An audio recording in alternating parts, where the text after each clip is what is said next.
The life of farm animals has much room for improvement. How would it be for farm animals to be happy? LIFT is a European network of researchers who aim to increase the understanding of positive animal welfare for farm animals. Together, researchers have suggested a definition for positive animal welfare. The definition is explained here, based on the publication of the work. For some people, we equate two positive emotions in animals. For others, it's about engagement, the animal engaging with the environment, engaging with their conspecific. Some see it as a quality of life of an animal, and in particular, a good life. And others relate it to this concept of animal happiness. So we see that there is a diversity of views, but there is also some commonalities. For example, both positive emotion and engagement focus on the positive experiences specifically. So we could categorize them under what we can call hedonic positive welfare, whereas quality of life and happiness, for instance, look at both positive and negative experiences and trying to see if the animal is in a net positive balance. So we could call this a positive welfare balance. So we see that there is a plurality of view about how one conceptualizes positive animal welfare. And plurality is good, but we also have to make sure that we are talking about the same things. And we have to make sure that we agree on the best approach to study it. And so there is what we call conceptual uncertainty at the moment.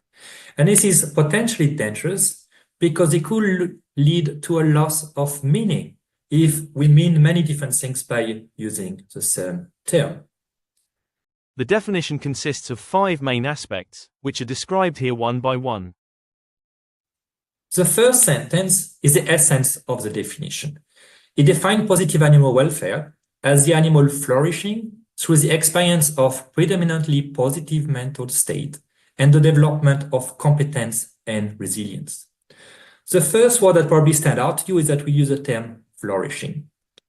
In humans, flourishing is what we call a composite concept. It's composed of different things, but there is no agreement in the human literature on how do we define flourishing. Typically, it's seen as including the experience of positive emotions, of life satisfaction, engagement, a sense of meaning or accomplishment, and good and fulfilling social relationship. In animals, it's an understudied topic, but we see it as an aspirational goal for scientists toward understanding and for caretakers toward allowing for in animals. We also mentioned positive mental states. Some will call it positive emotions or positive affective state. We decided to use the term mental state because we see it as encompassing both this emotional component and the cognitive aspect. And we have method now to study mental state in animal through change in behavior, in physiology, or in cognition. And we're talking about the mental state that are here on the right hand of these quadrants, which are of positive valence. But we also recognize that it is also about more than just positive mental state. It is about allowing animal to develop competence, which is the use and capacity to pursue goals. This may be about building skills and acquiring information. And it relates to concepts like agency, for example, in the literature. It is also about resilience, the animal's capacity to cope with challenges and being either minimally affected by them or recovering quickly. And we see that this competence and resilience, in addition to the positive mental state, are here to help the animal to cope with future and unexpected events. The second sentence warns against what it is not, to clarify any potential misunderstanding. Positive animal welfare goes beyond just ensuring good physical health, and it also goes beyond the prevention and alleviation of suffering. The state of welfare of an animal is often depicted on a continuum from very poor to very good. And a lot of research of animal welfare science has focused on eliminating suffering, pain, fear, or distress. Let's not mistake, eliminating suffering is still crucially important. But by just removing the cause of suffering, we might not necessarily get to the positive, but more to this neutral state. We now know, for example, how to keep animals in good physical health, but often in understimulating environment when the animal may be bored, for example.